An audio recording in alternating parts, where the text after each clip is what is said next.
This week on the Girls on Games podcast, we're celebrating 40 years of The Legend of Zelda with the incredible Patricia Summersett, the voice behind Zelda in Breath of the Wild and Tears of the Kingdom. We get into behind-the-scenes stories, the evolution of Zelda as a character, and a few surprises you won't hear anywhere. Let's get into it. Get ready for the Girls on Games podcast, your weekly dose of news, reviews, and everything video games. Always served with a good helping of hype and just a pinch of salt. And now, your host, Leah.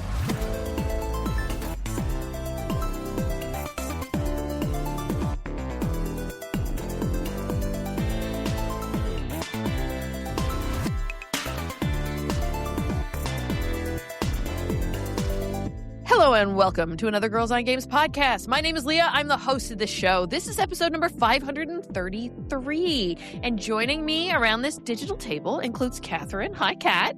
Hello. As well as Joelle. Joelle, what's up? Yo, we are shoveling ourselves out of the major storm that we got. So oh my goodness. Yeah. We're almost done all the weather. So yeah, I'm ready. Sure I'm ready. That? And we've got an extra special guest joining us this week in celebration of the 40th anniversary of The Legend of Zelda is none other than the voice of Zelda herself, Patricia Summersett. Hello, Patricia. Oh, hello. Oh, so happy to be here.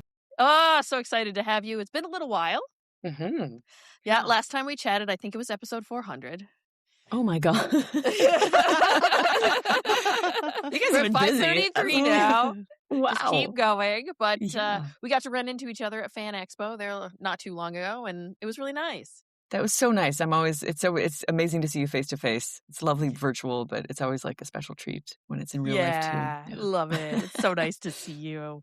Okay, let's get through some housekeeping, then we'll do the crew check-in. If you enjoyed this show, you can subscribe. We're available on Apple Podcasts, YouTube Music, iHeartRadio, Spotify, and Podbean. If you'd like to give us a tip, maybe buy us a coffee, you can do that by going to our Ko-fi. That's ko-fi.com/girlsongames. Patricia, it has been a little while, so I'm very curious to see what you've been up to. What's new with you? Oh, man. Well, let's see. I mean, I guess game-wise, trying to think of some things that have come out since last we spoke, which would have been 2024. Yeah, sounds about right. Would Yeah. that have been right? Gosh. Yeah. So it would have been, obviously post Tears of the Kingdom. Since that point, the Zelda app notes have come out, or that was a thing that we recorded. Then Hyrule Warriors: Age of Imprisonment that came out, which was really fun to do. Same director, Hari Lee, for both of those, who did Tears of the Kingdom as well. Very, very awesome director. Let's see, what other games? Hell Is Us, that came out, Rogue Factor Studio. Some other indie game stuff. And then Star Wars Outlaws, which that was fun to be part of as well. I'm trying to think, there might be some other ones, but I guess that's sort of, that's. And you're doing the touring circuit a lot too. I was checking out your social, seeing what you were up to. You've got some cool appearances coming up, and then some dates that are like unannounced. Oh yes, Yeah. I'm excited about those. Got some meetings I'm the next days curious. about those things. Anything you can talk about? Yeah. Probably not right now. I don't know what the actual stipulations are around there. They're not conventions, so kind of like that's a nice nugget. that is a nugget. That's quite a nugget. Yeah. If anybody That'll be cares. exciting. We'll keep an eye on your socials for that. And how goes the music scene? Oh gosh, it's been very slow because we've been traveling, and so we have not been. We are writing. We're actually looking at hopefully by the end of the year releasing an EP. Takes a long time. We've actually been writing on the theme of opulence. That's been sort of slowly writing on that theme, and hopefully have a big chunk of time in April where we're going to get back to that. So Fantastic! I look forward to it. oh, thank you, Yeah, your guys' music is great. You've been a supporter. I appreciate it. Thanks. Wicked. Kat, what have you been up to? Man. Well, this weekend for us was also a lot of snow. But it melted today because it's a balmy 10 degrees. Almost went out without a jacket. But yeah, no, this weekend we kind of kept it quiet. Alban came over to play some Elden Ring board game, which is a campaign-based thing. So, we have to get a few sessions in. But we're nearing the end and we're already talking about what we're going to play next. I don't know if it's going to be another box of Elden Ring or about a suggestion of other games he has. So we'll see about that. And then Sunday was just a lot of cooking and playing games. I made a realization that I'm happy I fixed, is that I had never made biscuits before. You mean like tea biscuits? No, like the southern like biscuits and gravy biscuits. Yeah, okay. That is surprising that you've like never done those. Me neither, honestly, because on Saturday night I did the roast chicken dinner because the grocery had like the pack of 2 chickens for super cheap. So, roast one, freeze the other. And then I'm like, I could make stock and everything. And the next day with the leftovers, like one of our favorite is chicken pot pie. And I was like, but I don't feel like eating like pie crust or eating it in a traditional flaky like pie crust. And I was like, what are the alternatives? And, went on TikTok to look at chicken pot pie alternative, and somebody made them with biscuit on top. It's very similar to a pie crust recipe, except you fold it to make the layers and then you cut it into like little cookie shape. It was really weird because the dough is a lot of butter and milk. So it smelled like cookie dough. My brain said we're making cookies, but what I could feel like mixing the dough with my hands, it felt like a pie crust. Yeah. I was like, this is weird. But yeah, the recipe is basically you make your chicken pot pie filling in a pot that goes into the oven. You make the biscuits and you just cut them and you just kind of pile them on top of the chicken pot pie filling. You put them in the oven for like 15 minutes. You come out and then the biscuits like kind of cooked in the pot pie. It was absolutely amazing. It's a lot of bread and dough and butter, but those sound like good things though. That's not a problem to me. No, it really hits. Joelle, what were you up to? Mostly just kind of like getting ready for the snowstorm. Oh yeah. Because did they call it to be that bad? Oh yeah, they were. Oh, yeah, really? They were like, they canceled things. Things closed down, which is very unusual for Minnesota because usually we're like, it'll be fine. But we like our gyms closed. All the gyms closed. Events. There was a fly fishing expo that I was going to go to on Sunday. They canceled all of that. Like everything just kind of. They were like, you need to stay inside and just kind of hunker down. And we did get a lot of snow, but it was so windy and like it's the wind that gets you. Like it's really like like that is probably the harshest part of it. So, the dog didn't even want to go out. She was like, no, thank you. So, Wow. So we kind of hunkered in, over the weekend and I played a lot of, Pacopia, which is, that game's a problem. Like they shouldn't have made it so good because it's just all I want to do. Like it's toxic at this point. It's just like, how dare you? Oh yeah. So we did that, and then we made a pot roast. So we have this really good, like simple recipe for a pot roast, and it's low and slow in the oven. It's like 5 hours, and it's like, well, when you're not going anywhere, and it was just like the perfect thing to cap off like a snowy day. But yeah, Patricia, you didn't get hammered with that snowstorm? No, I know Montreal did. They got absolutely blasted. It's hilarious. Yeah, we got freezing rain the day it snowed in Minnesota. It was a thing. Yeah, we didn't have any of that in Toronto. We had a little bit of snow, but we got spared. Thank goodness. That's good. Didn't matter to me though because the crack that is Pocopia was my weekend. Pocopia. I don't know. Who knows? It doesn't matter. Literally my personality in life right now. Yeah, so yeah, the only thing Mike and I did watch Joker Folie à Deux because we hadn't seen that yet. Oh, not what I anticipated.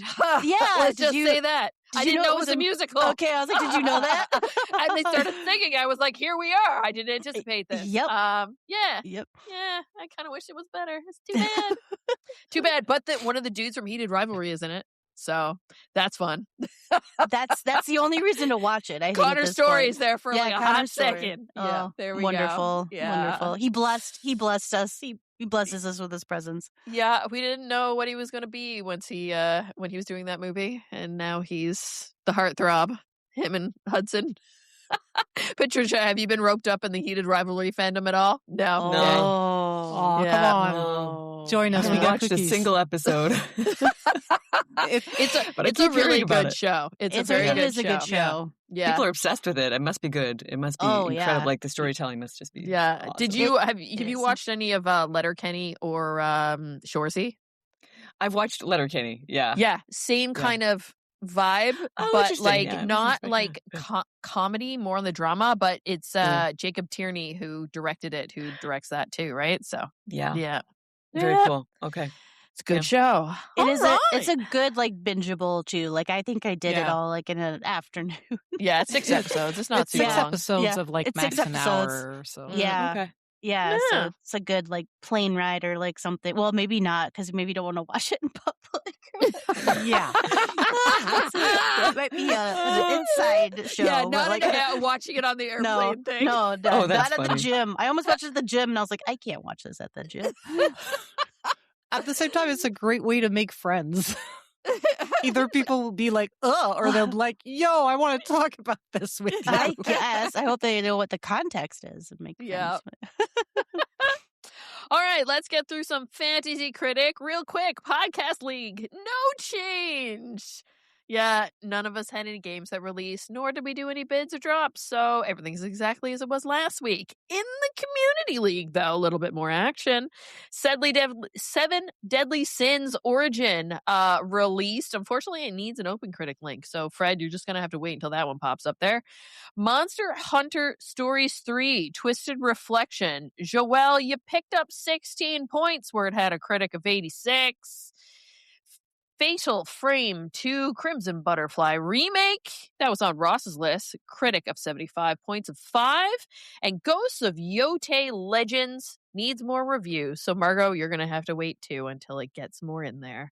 On the bids, Grime 2 was won by Phoenix with a bit of $1. And then NJK picked a counterpick, Project M from Bluebird Team. So, because I rebooted my computer earlier, I don't have the link up handy. So, bear with me 2 seconds. We had so many technical difficulties before we started this. Oh, well, it's just one of those Mondays. So, the standings is as follows. Phoenix, then Joelle in second place. Yo. Jessica Starr, Kat, Darth Stridius, Margot plays Offshore Meteor, myself, Pat, Aria Richter, NJK, Snake Fred, Stainsby, Kingsby, and Ross. Ross, hopefully some of those points will help pull you out of the hole. Because, currently sitting as -2. That's unfortunate. But that is the name of the game in the Fantasy Critic. You never know what you're going to get. Some games may come out and be awesome. Other games may not. So it's kind of the luck of the draw. And if you have the foresight to pick the right games. All right, let's talk about what everybody's playing video game-wise. Patricia, are you playing anything right now? Not currently. No? The last thing I played was Clear Obscure, actually. Ooh. And I was like, oh my God. So exciting. It's so exciting. I actually kind of geek out about like the people in it. I go, oh, there's so and so. Yeah. Such a good game. That game was so that's an instant classic must play. I mean, huge and such a great cultural moment too of like the impact that it's had. Like the president of France like acknowledged the game and like I think there was like a Clear Obscure Day or like something like that. Like I don't know. There was like there was medals given. I don't know. There should be a parade. Like it was huge. It was a huge deal. It was a huge deal. Yeah, wasn't the production team given like not a key to the city, but they were awarded some knighted. Not knighted, but they did it like a sort of government award or something for their. They did. Like their equivalent of what we would have the Governor General recognition awards that we have in Canada. Yeah, I think that might have been it. I saw something like that, but I wonder what they're gonna do next. Because like talk about coming out with a bang, right? Being a brand new studio, doing it and rocking it like they did. Like the pressure's gonna be on, but at the same time, I'm like, take your time, make whatever you want. Whether it's still in that world or not, doesn't matter. I mean, curious to see what they do next. Yeah, I think they came out saying like that Clair Obscur they were trying to build it into a full brand, so I wouldn't be surprised if the next game is probably something else than a turn-based RPG, but in that universe. Do you think they'll do DLC? I doubt it. I think they said they wouldn't. Yeah. It is very much a contained story. Yeah. I think they got their money, like they got funding from the government, like we have the Canadian Media Fund, whatever. They had help from Xbox, that kind of money. So I think they just spent their budget, made the game, and now they're like, oh crap, people want more. What now? Yeah, it's a good place to be. They want more. Yeah, and just goes to show that like stepping away from other studios and being able to start your own, you can still make something that will resonate with the community. Yeah. So Patricia, nothing on.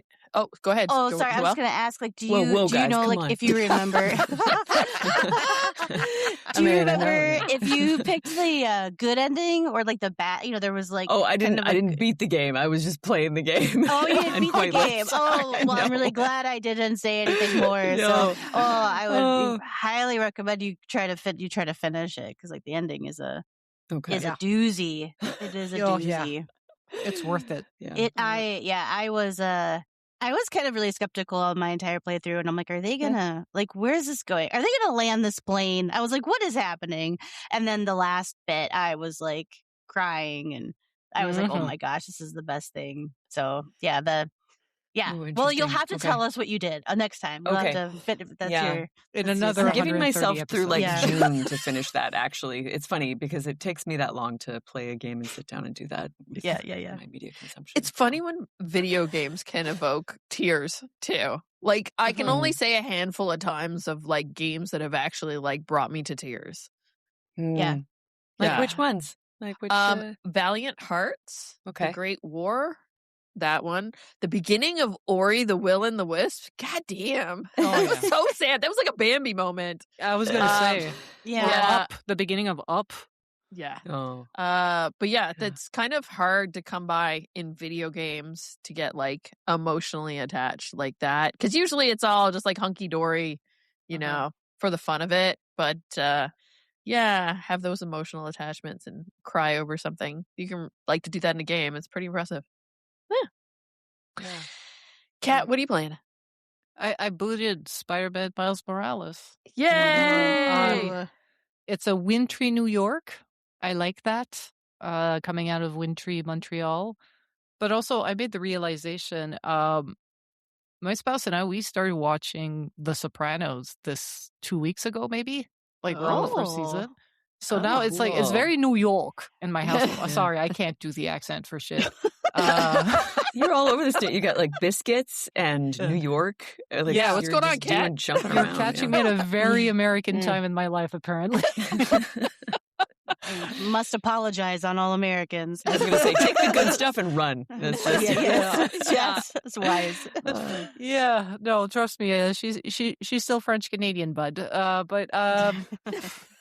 No, it's just I launched Miles Morales and I was like, oh my God, this is very New York. I love it. I love that city. I should visit it again one day. But it's great because you start the game, and you know, Peter Parker kind of like mentors you, and then he kind of leaves you alone to take over for the holidays. And then I don't know where it went, but like in the first like 5 hours, I reconnected with my uncle. I saved a bodega cat. I was like, of course. And they did the meme, you know, like when you're Miles Morales and you go to pet the cat, he's like, he takes a pet like no other cat. You know that clip? Yeah. Like they referenced that clip and I was like, oh my God, that is great. I went to have Christmas dinner with my family and they introduced my love interest and stuff like that. And I was like, they get a lot done. Oh yeah. In this game, like very quickly. So and they're just like, yeah, you're Miles Morales. You shoot lightning. And I was like, I did not know. I am not Marvel savvy or Spider-Man savvy. So I had forgotten that. I saw Into the Spider-Verse, the 2 movies, but I had forgotten that Miles Morales is like a Sparky boy. And I was like, oh, yeah. There's like mechanics with that and puzzle solving and stuff. And I'm really, really enjoying it. It's like putting on a comfortable pair of shoes. Because I did beat the first Spider-Man. It's been a while. It was when it came out. So now I'm doing some Miles Morales. And while that I was playing that, I preloaded Spider-Man 2. So that whenever I'm done, I can jump into that. Nice. And not have that gap. The one thing I'm confused about, and I forgot to look it up, when you start Miles Morales, they're like, here's like a TLDR of the story so far. And I'm like, I don't remember playing any of this in Spider-Man, the first game. So is this just like, was there a DLC with Miles Morales that I didn't play? I think Miles Morales was supposed to be a DLC and then grew beyond that. Yeah. Kind of like that Assassin's Creed game, Mirage, where people thought it was going to be DLC and they're like, no, we've got more than that in the can, so let's make it a full game. Because I think they also wanted something for the launch of the PlayStation 5, because that's when it came out, right? Yep. So they wanted to show off some of the tech and things like that. So that's kind of where it came from. Okay, so when they're like, the story so far, and I'm like, what the fuck is this? It's just like, here's the Miles Morales story in general, so we can launch you directly into the action. Yep. Okay. Yep. Yeah, they're trying to kind of help you set the stage of like where you're supposed to be in the Spider-Verse, so to say. And so, yeah. And it's, that game's so good. I'm like jealous that you get to play it for the first time, because I want to go play it for the first time again. It's so fun. And it's not super long either. No. So I would do all the side stories, because like it is not very long and they're so sweet. Like touching upon there's like youthful moments and like ethical struggles of like making choices, between friends and, enemies and, what to do. And I just think that they did such a great job of like capturing the heart of Miles, who really helps embody the spirit of Peter Parker. And it's such a sweet thing. Like, I think they did amazing. So I'm so excited that you get to play it and tell us about it, because it's just so tender. I mean, and after watching Into the Spider-Verse, I remember sitting there being like, I like the Spider-Man way better. Like, I should have been open to all like the alternate universe and extra Spider-Man they've built over the years. Because I'm like, not that I don't like Peter Parker's story. It's just refreshing to see how they updated the Spider-Man story without, always rebooting Peter, right? They were like, what if it's just some other dude? Completely. Just a different person, different personality, different upbringing, different trauma, because that's how you make heroes. Different, like, multicultural background. Really go into the multiculturalism of New York. And, like, really micro as well, because in this game, they just moved from Brooklyn to Harlem. And he can't stop talking about how Harlem is different from Brooklyn. And I'm just like, it's a couple of miles that way. But I guess like for New York, it's a big difference, because there's these microcosm. And I had forgotten that. And I'm just like, okay, we're going into like borough on borough divisiveness here. Well, I mean, Kat, even in Montreal, like there's a big difference between downtown versus Hochelaga versus West Island, right? Yeah, but I wouldn't say they are as marked as in New York, because New York is also like an accent and dialect change sometimes. I know there's discussion about how like those are actually class-based, not necessarily like borough-based. But, with class differences comes this places where all the poor people live, right?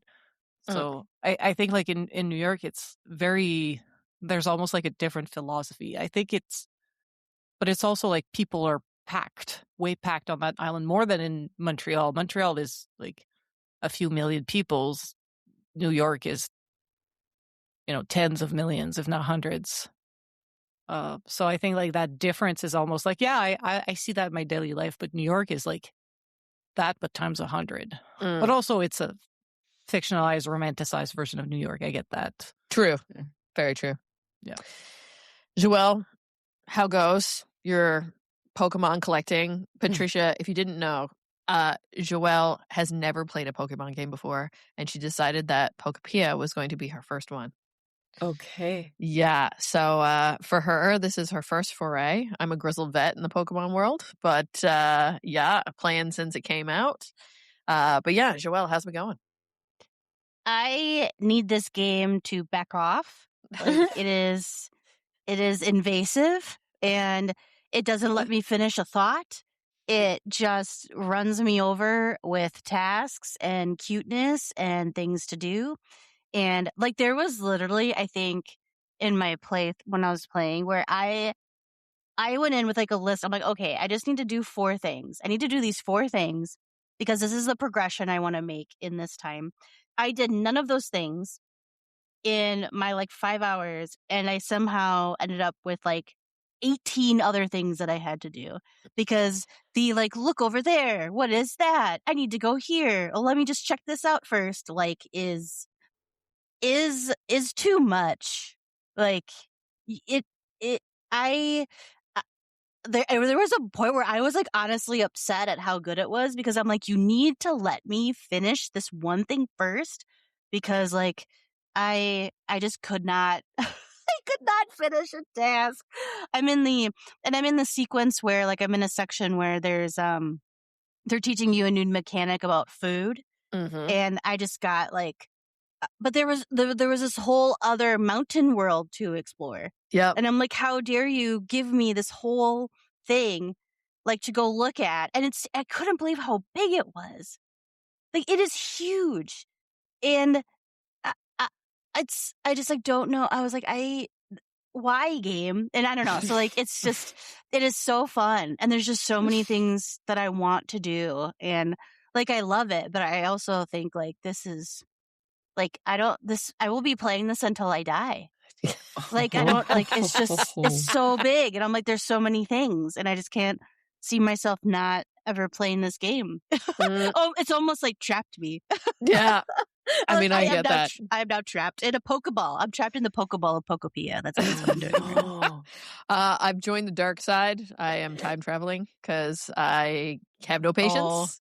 Oh, okay. Yeah. So, yeah, the game is based on a normal day system, and some tasks take a while to complete, and I have 0 patience. So, yes, I have been forcing my console to change dates.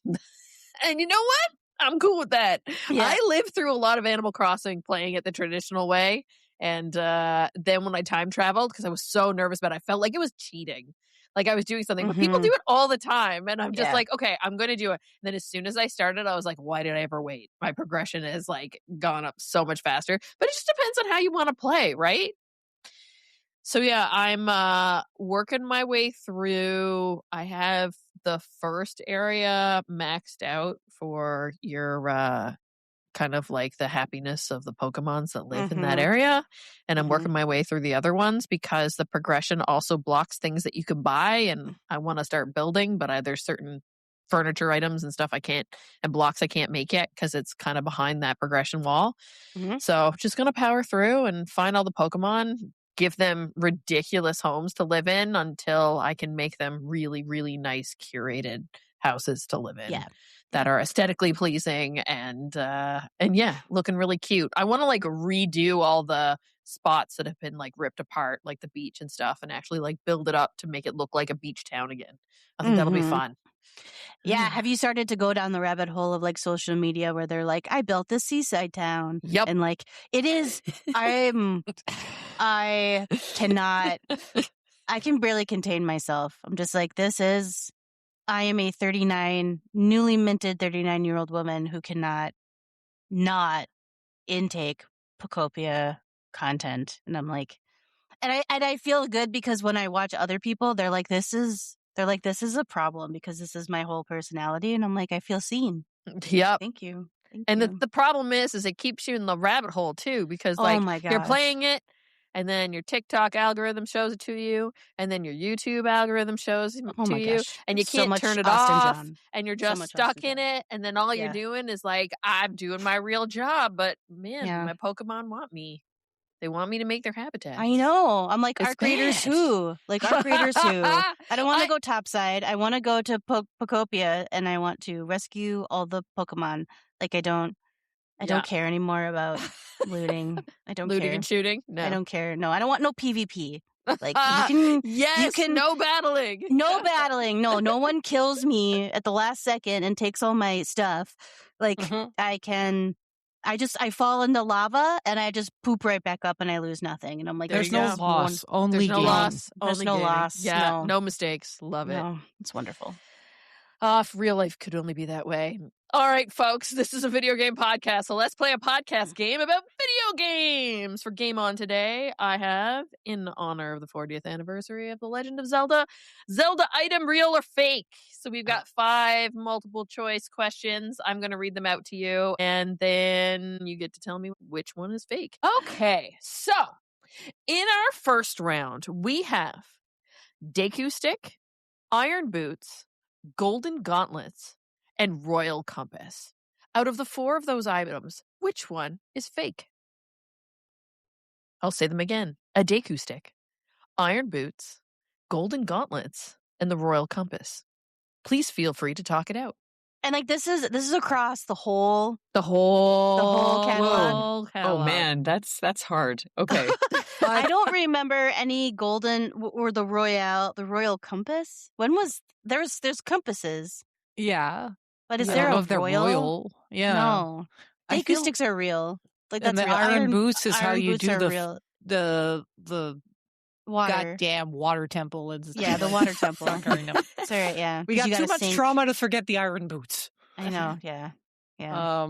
It's either the gold gauntlets or the Royal Compass.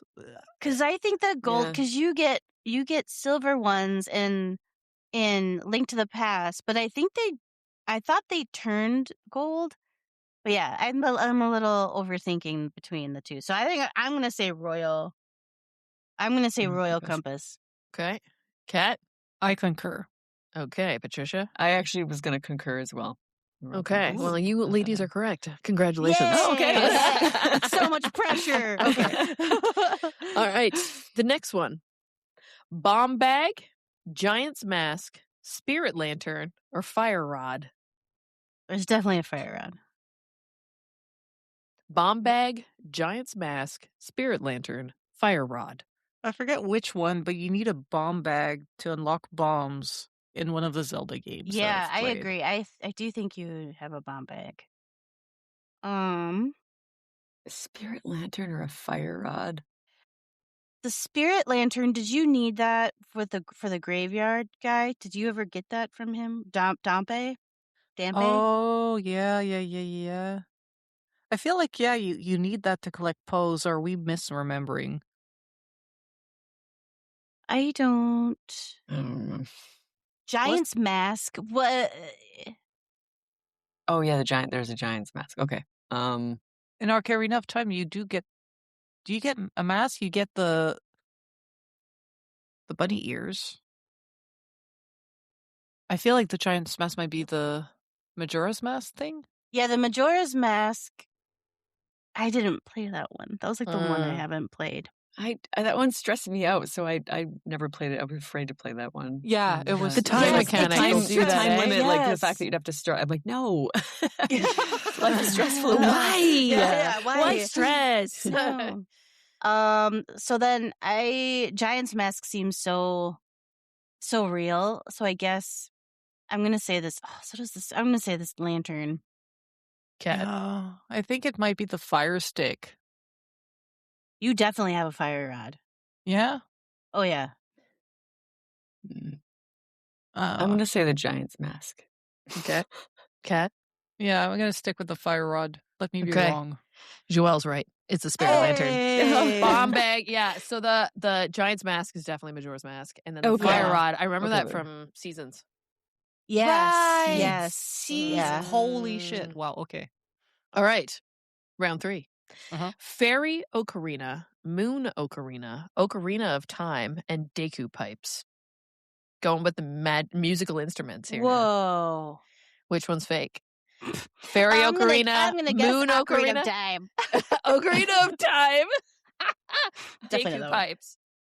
Deku Pipes? Yeah. Never heard of that. I haven't either. No, the Deku Pipes I think is one. It isn't in. It's one of the Wii ones, and you boop boop boop boop boop. I think. Oh. It could be from like Skyward Sword or something. I didn't know there were other so there's Yeah, a I was moon, like the fairy ocarina, the moon ocarina. the is that fairy what you said? ocarina. The I'm going to say Moon Ocarina's made up. Okay. I don't know why we talk about the moon. No, that's right. There's a moon in Majora's Mask. Okay, Fairy Ocarina's is fake. I'm going to say fairy Okay. ocarina. I'm going with that one too. You Fairy guys were on ocarina. it with the moon. I don't know why you decided to go against the moon. Close. Where's there a fairy ocarina? Hold on. I looked it up and now I don't remember. Because the moon ocarina, I think that made a lot of sense though, just because I was like, oh yeah. Well, the moon... maybe the fairy gives the fairy ocarina to Link to fight the big moon that's coming down. Or I don't know. That moon face also traumatized me. I can imagine. Yeah, I think the ocarina, like we know the Ocarina of Time, but the fairy ocarina is actually in a bunch of stuff. It's more the Kokiri Forest. So it's in Ocarina of Time, but it's not the Time Ocarina. It's another one. Okay. Oh, it's the one you got at the beginning. Okay. Yeah, next one. Bunny Hood, Stone Mask, Captain's Hat, or Hero's Crown. Captain's Hat. That might be from Wind Waker. Wind Waker. I actually just Bunny Hood is from Ocarina of Time. That's real. Yeah. Makes you run fast. So you're debating between Stone Mask and Hero's Crown. Yeah. Stone Mask. When did we ever have a crown? Like a crown doesn't really... That seems like an odd... Yeah, I'm going to say Hero's Crown because Link is a random guy that saves a princess. He does not get a crown. He gets a big-ass sword. Did we ever have to give someone else a crown? Hero's Crown. I'm also going to say Hero's Crown. Yeah. That's sus. That sounds sus. I know. Patricia, do you concur? I don't want to be boring, but I'm gonna say the crown as well because I'm just trying to think. In my mind, I can see a crown, but I'm like, it's fake. I don't know. There's no crown in there. And you're right. It is fake. Yay! Last one. Spirit, Grappler, Spinner, Rock's Feather, or Lens of Truth. What words were you saying just now? Spirit, Grappler, Spinner, Rock's Feather, or Lens of Truth. Rock as in ROC, like the big bird. Correct. Okay, that sounds way too specific to be fake. I think so too. Also, I know what a rock is thanks to Dungeons and Dragons. A spinner? A spinner. A spinner, yeah. I mean, we have grapplers, but are they spirit grapplers? Spirit grabby hands. I feel like spirits, I don't know. I could see that one being real of just like you had one and then you had to make it a spirit one to like complete something. Spinners. What would a spinner be? I don't know. I think that's Like a more of an Beyblade? enemy, like an enemy than it is like an item. A spinner. I'm gonna say I don't know what that is. I'm just gonna say it. Okay. Yeah, I'm also getting stuck on spinner, so I concur. Okay. Patricia, thoughts? I'm going to say something just to be counterproductive. Okay. Spirit grappler. Or whatever. Ooh. Yeah. You're right, Patricia. Oh my gosh, she did it. Shock upon shocks. So the spinner, Yeah. the spinner is in Twilight Princess. It's weird looking. It's like this thing. It's almost like a hovercraft. You go over the sand. If you look it up, you'll be like, I remember that. Oh my god, Yeah. I played this game and I completely forgot. I blocked that memory. gosh. Yeah. Rock's Boo. Feather is so that you can jump in something, I think, if I remember correctly. And Lens of Truth is from Ocarina of Time when you look at the skull tullas. Yeah. Yeah, that thing. Those Yeah. guys. The spider things. The feather is from Link's Awakening, I thing. Yes. Yeah. The feather is from The boots make you run fast. The feather makes you jump, right? Yeah. Mm-hmm. Yeah. And that was our game on. Thank you very much for participating. Much appreciated. All right, we're going to take a wee break and then come back where we talk about the 40 years of The Legend of Zelda. We'll be right back.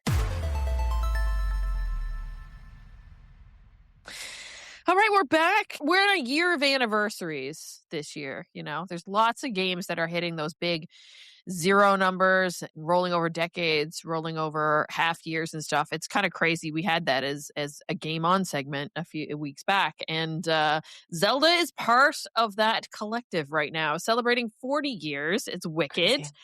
Makes me feel old. Not going to lie. Me too. And yeah, it's kind of crazy to think that we have lived with some of these characters and these stories now for that long. And lucky for us, one of those characters is with us here today, since Patricia has been the voice of Zelda herself since Breath of the Wild. Patricia, it's been, Breath of the Wild's been out 9 years now, so I guess you probably got involved with it before that because of everything. So, like, being about 10 years that she has been part of your life over the course of 4 games now, what are your reflections on, you know, how things have been and you know, taking on the mantle of Zelda as part of work and then also part of passion too, since you kind of get to live it all the time too with your appearances and things? Yeah, it's kind of strange. I feel like most of my involvement in the game is sort of in the outside world. And it's been absolutely life-changing, just traveling the world and meeting people I just can't believe it's actually been that long. Like, the involvement has been a decade now. It feels like one large wash of amazing traveling newness and kind of freneticness. But I wouldn't take it back for the world. It's incredible. Is there anything that you know now after being with the character this long that you wish you had known then, or like you would want to tell yourself 10 years ago? Well, if I'm honest, I guess probably one of the things would be don't be so hard. Don't be hard on yourself. But I say that about every aspect of my career. I think there's just so much pressure to be so many things in this career. And because Zelda's such an icon, you take everything to heart because you're trying so hard to represent it well. And now looking back, it's so funny because a lot of the stuff that I worried about earlier on just never really came to be, or I guess the journey it's been kind of, I'd say, overwhelmingly positive. And so much of that is actually the people that I've met through it and the way that it's impacted, like that the games have impacted other people's lives and that I get to be the person that gets to hear those things. I was thinking when we were doing the quiz portion, we were talking about different kinds of ocarinas, and I was like, I can't quite answer, is it the Moon Ocarina or the Fairy Ocarina? But I've certainly had a lot of them played to me, you know, and I like, that's what I think about when I think of ocarinas, are so many people playing ocarinas and like listening to their music live. So that's, and I'm like, you know, that's a pretty weird little niche thing, I guess. I guess an ocarina probably wouldn't be as mainstream as it is if it wasn't for Zelda. I guess. I don't know. Yeah. No, absolutely not. I can't think of a single other reason that the ocarina would be around, but I certainly see a lot of them. Yeah. Yeah, I'm sure. Do people come up to you and play just like the traditional stuff from the game? Are they like, no, here's my like everything rap my version of a rap song, or even an interpretation of one of your songs? That has never happened. My songs come up at panels, like some sound engineers get clever and they'll sort of play our band's songs during the panels, and it's very sweet. But for ocarinas, no, most of it's Zelda material, but then people branch out. They can play, a lot of people that play ocarina a lot can play anything on an ocarina. So that's cool. Yeah, I hear everything. Yeah. Oh, nice. Do you have any like particular memories of being in the voice booth or anything with that character that kind of like strike you as like super memorable?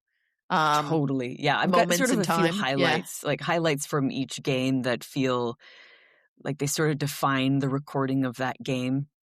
And I don't want to talk about specific scenes. I never really do because it's like spoilery, even though I'm sure but people are actually still playing Breath of the Wild. They're still picking it up for the first time. I hear that. But yeah, I would say like, Tears of the Kingdom, I end up talking to a lot of people at the tables when speaking of tears, they do talk about their particular moments in that game, the sort of surprising scenes that brought them to tears. So I get that one a lot, and I find that really nice. It's fascinating to be on that side of the table listening to people kind of break down over moments in a game. Yeah. And to be like, yeah, I mean, a lot of things came together to make that moment happen. So I'm very happy to have a voice on it, but those characters are created by hundreds of people. And sometimes they come together really nicely, as we've all been talking about. So I know there's a moment in the game that I would say would be part of that, as you kind of see how the legend plays out and kind of how things evolve. Kat and Joelle also played through the game, so they probably are thinking, we don't want to spoil it, even though it has been out for a little bit. You mentioned that you got to work on the part of the kind of add-on for the upgrade that they did with the Breath of the Wild that came out in Tears of the Kingdom that came out for when the Switch 2 came out. And what was that process like? Oh man, that was hilarious. That was probably one of the more challenging recording sessions I've done, because each of the phrases that we had to do of sort of journalistic entries of sort of Zelda going around and talking about all these different places, recalling old memories. And there's a lot of mountains and valleys in that recording, but they were essentially like reading encyclopedia entries. They were really long. And so each line, there might've been like, I don't know, 500 lines or 400 lines, not that much. You could get through that in a couple sessions, but because each one was like a paragraph, like a chunk of but I learned so much about Hyrule. It was so exciting. It's like, I just had no idea. Like, somebody created all this lore in this game, and it's just been sitting here, and they reference all the different pronunciations. And like, there were a lot of people checking in on those sessions to try to keep them consistent, because there's so much information in those journal entries. So it was pretty fascinating. It was also nice to work with Hari Lee again, because we established such a lovely relationship on Tears of the Kingdom. Then we got to do that, and then we got to do the Age of Imprisonment. So it's really nice to have a consistent director and a strong female voice, I will say, who's very much like, she's got a sort of feminist take on everything, and she keeps that forefront, and she loves the Zelda as like a powerful figure. So there's a lot of that in the room when we're recording. It's really nice. Yeah. I love that update because it brought me back to playing the game again. Though I gotta say, you forget you have that app open as you're playing the game, and all of a sudden you walk up in a spot and it plays that jingle, and I would literally jump out of my skin. But then your voice would come up, and I'd be like, "Oh, it's relaxing now." But you forget that you've got that feature turned on your phone, and you're just like, "Whoa!" But it was a nice way to bring added value for those of us that are diehards that want to know the ins and outs of the lore, because the Zelda timeline is something that is so talked about, right? Yeah. It is so pivotal. Yeah. It's all over the place. Oh, it truly is. And if anybody thinks they gonna get it straight, I don't know, because every time a new game comes out, it changes. I just don't think they're supposed to get it straight, but yeah. I don't know. I don't think the dev care. I think every time there's a new Zelda game, they just kind of like sit there with the forum pages and Reddit open, and they eat popcorn and they have a laugh. Yeah. Imagine. Yeah. Well, and like in some ways, it's kind of wonderful that it doesn't matter, because then there's that creative freedom to create something like Breath of the Wild, and then to, evolve the characters like Zelda into something that can be so impactful to playing it, who wanted to see more from her. Like, I just remember that was like, oh, like, hell yeah. Like, this is kind of what I've been waiting for. And that storyline is just wonderful. And the like hearing her and seeing her and know what kind of, I was like, yeah, like this is the kind of like friend I want to have. Like, I want to have like Zelda on my side, which was so nice, because it could have gone so many different ways. And so I just think like how beautiful that it's kind of nice that they just kind of don't care, but then they bring us such wonderful stories and have revealing, I'm sure, all the work that's been going on that people have written about this game for so long. So it's just so cool that you can play something for so long and it still surprise you and it brings new life, and it's still one of my top 5 like games of all time. Is like so many memories wrapped up in this IP, and so it's so great that they kind of don't try to put it into something that it's not. They just kind of allow it to breathe and to expand as our world changes. It's just so great. Well, I was reading, Patricia, you'd done an interview with IGN not too long ago. I think it was just before the actual 40th anniversary, right? And because I believe it was like middle of February, and talking about, how you kind of have to like dance around some of the things too, because it feel like you don't want to answer people's questions because one, well, Nintendo, but then two, the beauty of it is it's up to interpretation. Yeah.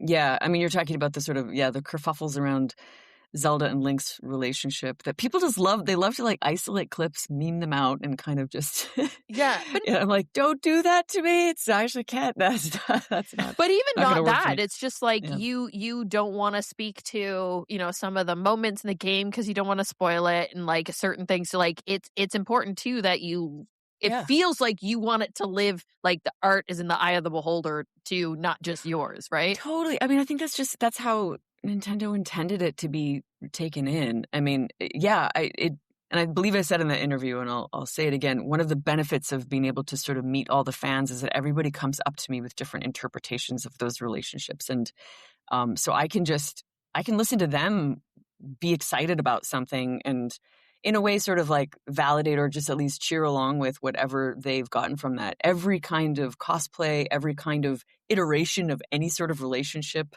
with Link and Zelda, whether they're friends, whatever, family members, kids, all the things, like you just see everything, and it's great. That is what works about it. Both that it's family friendly and anybody can kind of play it. It's accessible in that way, and that it's completely left open to just endless, infinite possibilities of gameplay. It's so nuts. So we're like on the precipice. I'm thinking because of the 40th anniversary, and like we've had a big celebration for Pokemon for 30 years. And last year, I think we had the Mario one. We haven't really had a celebration for Zelda yet. If I was a betting woman, my bet would be that we'd be getting a trailer for the movie as we're kind of getting close to whatever celebration they're going to do, right? Yeah. Which, who knows, knowing Nintendo, when that may be or if it'll happen at all. But with the movie being made, how do you think the character is going to evolve of Zelda, kind of from like what you've worked on, what you've seen done in the past, and now that they're turning it into a live action movie? How do you think the character is going to evolve? It's so funny. I mean, I think about it, but I don't weigh in too much about it. It's almost like I just kind of let that be what it's going to be. I almost only not get myself into trouble, but like it's almost like not worth me speculating too much on how it is going to evolve.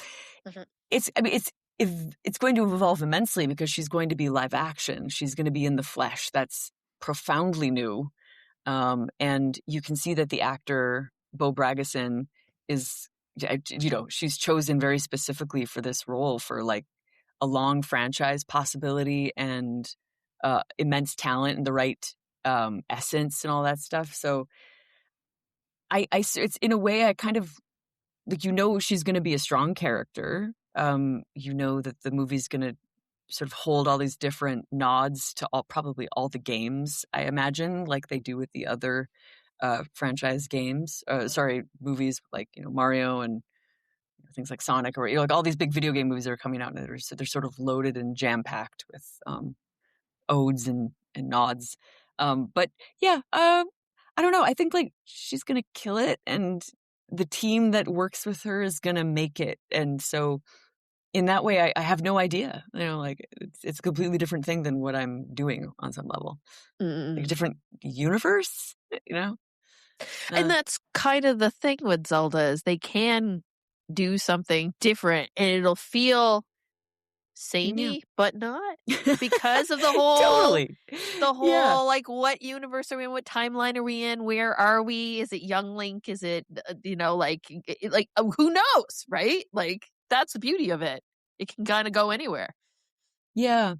It's funny. Somebody asked me recently, like, are you ready to pass the torch of Zelda? And I thought, well, that question seems sort of moot to me. It doesn't really make any sense. I don't need to pass a torch. They're just different Zeldas. They're different Zeldas, and they can all exist. There could be multiple iterations of the character at the same time in all the different kind of Zelda universes that interweave. So I was like, no, not really. I don't really want to pass that torch. The Zelda multiverse. Like Miles Morales. Exactly. Being Spider-Man. Tie it back in. Also, I feel like now that there's like voices in The Legend of Zelda, everybody has their Zelda. Mm-hmm. Yeah. Mm-hmm. Like, you're the English voice, but I'm sure in Japan they have that actress. And for them, it's like a big thing that she's the first one to voice in Japanese. Like, it's a big thing that all of these actors are like putting a voice to a character that was other than like little sounds or saying Link now has like a fully voice, and it's a big thing. And I think every actor that is helping build that universe is as important. Like, not to that sounds nice. Yeah, I like that I think inclusive spirit, really, quite frankly. Yeah. And especially like we were saying, the lore and the games, and they're just like so much open to interpretation. I think the movie will just be its own branch, its own thing. Yeah. Yeah. Have you had the opportunity to meet any of the other voice actors who played Zelda in different regions? No, I would love, I'm like, wouldn't it be so great if we could do some sort of international convention where all the Zeldas got together in the same place? That would be really cool. I think we'd all be amazing. Like, hi, who are you? You know, I don't know, but I'm Zelda. No, I'm Zelda. Yeah. Good point. Valid point. Yeah. Oh yeah, the Spider-Man meme. Oh yeah. Recreate that. That'd be funny. Oh man. Zelda's full of fantastic characters. If you could play any other character, who would you want to play? I would play. Well, I really like the Great Fairy. I just love they're so funny. They're so great. The theatrics of it, right? But I might have to go with a Korok being launched in space. I feel like because I love that. Like, I've spent so much time dying over that image and those memes, and people will bring me like Korok space program stickers, and people just did a number on those Koroks in Tears of the Kingdom, and and there's like a David Bowie soundtrack to some of these memes, and I'm like, if you had to get launched in space as a Korok, as a simple Korok, and listen to David Bowie on the way up, why not? You have to come back down somewhere eventually, maybe. But I'd enjoy the moment. Broke me, my God! It's still. I have one of those little like a little patch that somebody gave me in my sound studio. It's one of the few things that I have in my sound studio is a little Korok space program sticker. I'm like, love it. To valiantly go where no Korok has gone before. Right. Yeah. Well, talk about an evolving storyline. There may be a game where it's actually, where did all the Koroks go that everyone launched into space? It's where have all the Koroks gone? Yeah. I mean,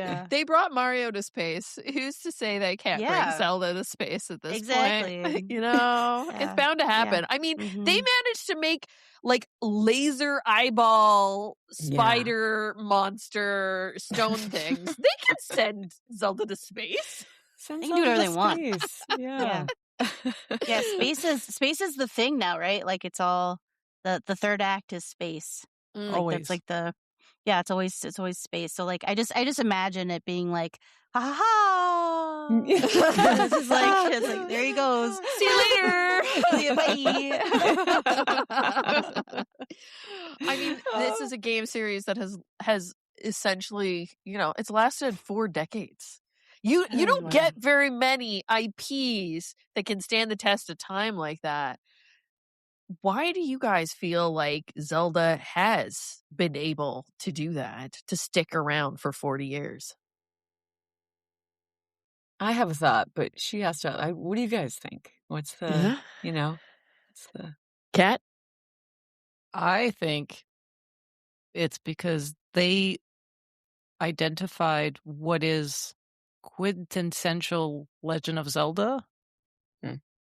So that when they make something new, they can go out of left field. But as long as there's like a great fairy that gives you power, and at one point you hear like some notes of these songs, and that you got to go save the blonde-haired princess, or, you know, when they switched it around with that other game. But I think they have like the ingredients of what makes a good Legend of Zelda game.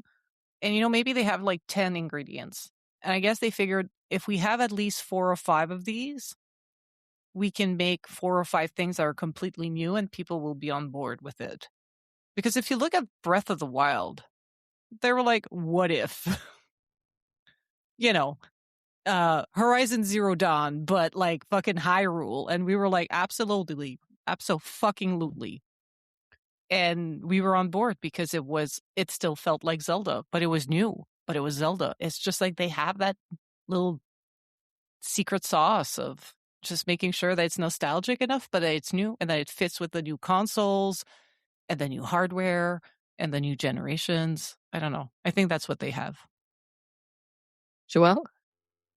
I was trying to think, like, because I think when I first started playing Link, like, I think Patricia really nailed it on the head of just like it's vague enough where I write myself like into the storyline and like I see myself reflected in the characters. And so each time I play the game, it's like coming to a version like of myself in the story where like I can be the hero and gather friends and do something really positive. And I also think something along the lines of having Link be like younger. I don't know what it is. It's just like lately, you know, he's been portrayed as a little bit older, but like if you kind of got into it as a, you know, younger kid, you know, in Twilight Princess, I think he's a little bit older, but he's always, I don't know, there's that nostalgia factor. And then at the time you're playing, you like see yourself there. So I think they just done a great job of capturing the essence of like what you want to do with really great gameplay. Like there's a lot of mechanics that came up in this game that people steal and borrow and all that stuff. Just like the puzzles, the different characters, the different lands, like all these different things I just think is really harken back to this franchise. And so I think that they've done a tremendous job of really letting the modernity speak and how the application of the game should be applied to, you know, new technology, but then keeping the story of what you're supposed to be as the hero like alive. And I just think that's wonderful. Very cool. Patricia? Yeah, I feel like both. I'm like, yeah, wow, you guys are so eloquent. I love listening to talk about this. But I just think it comes down to some simple ingredient, not simple in execution, but just these ideas of very classic, consistent storytelling, just universal classic archetypes mixed with very innovative gameplay where, yeah, you can kind of sort of dive out from there. But there's a very strong anchor. I feel this is what both of you guys said. I would have been like, yeah. Can I change my answer to that? Actually, I'm going to adapt it. But that's really, I think it's that combo of classic storytelling and innovative gameplay. The fact that they take their time and they just don't, they don't sort of submit to pressure deadlines, and like they do it the way they know they want to do it, and they go quality. And so there's a stamp of quality on it, I guess, for that. And not everybody gets that luxury for they don't. Games. Very true. Yeah. All right, before we close out the show, let's do a very quick rapid fire question. So, if you could live anywhere in Hyrule, where would you want to live? Oh, man. Kakariko Village. Nice. Yeah. Cat? Oh, definitely Kakariko Village. That's where the chickens are. I'd get good sleep. Joelle? Oh no! What is the water? Where do the Zora's domain? Oh yeah, I want to live in the Zora's domain. That's where I want to go. Yeah, I think I'd like to be there too. I did like in Breath of the Wild and Tears of the Kingdom the area where is it Rio live? And like the Gerudo Valley is always kind of cool because they got good music. Yeah, but that's too hot. I don't mind the heat. I lived in Savannah. No. I'm fine with the heat. Oh, no, thank you. What was your first Zelda game that you played, Patricia? The original. The original? Nice. Yeah. Kat, Well, that's the one I same thing? recalled. Joelle? No, for me it was Link's Awakening on Game Boy. Sorry. Oh, nice. Joelle? Link to the Past on SNES. Wicked. Favorite Zelda song? Oh, man. I mean, I have to go Zelda's Lullaby, just because that's the one I hear the most on the Ocarina, and I love it. It's so great. Yeah. Kat? My current favorite one is one I used to fall asleep to. It's Terry's Town. The city that you build in Breath of the Wild. That's also in the second game. I found a piano version of it, and I'm just like, oh, that is so soothing. Puts me right out. Love it. Yeah. Joelle? I'm going to have to say that it's actually a sound effect. Yeah. It's when you open up a chest from Breath of the Wild, because it is my notification for when I get a text message. Nice. So, yeah. Whenever I have a good thing happen, that I picture that sound in my head. Do do do do. Yeah. I'm all about the Song of Storms. I think that's a great one. And then the Gerudo in Ocarina of Time, the Gerudo Village sound. Music is just so good. So good. What is your favorite Zelda art style from one of the games? There's been so many. So many. Yeah. I think that just depends on my mood. It's like, what mood am I in? But never Majora's Mask, because that's just scary. I never want to be traumatized. I never want to be frightened. I think that my favorite. I'd say it is a tie between Breath of the Wild and then Wind Waker, because Wind Waker is just so like, I'm watching Saturday cartoons and playing a good game. So like, I'd say that's nice. Kat? Yeah. My favorite one, my current favorite one, is the one they introduced with the Link's Awakening remake, and that they used in Echoes of Wisdom. Oh yeah, yeah, clay, claymation, yeah, because it's so nostalgic, because it's back to those classic Zeldas like on the Game Boy and on the 3DS and whatever, but they made it work for like new consoles. And it's just so gosh darn adorable. It warms my cold dead heart. Cool. Patricia? I think Wind Waker actually is such a particular style that I think is so pretty.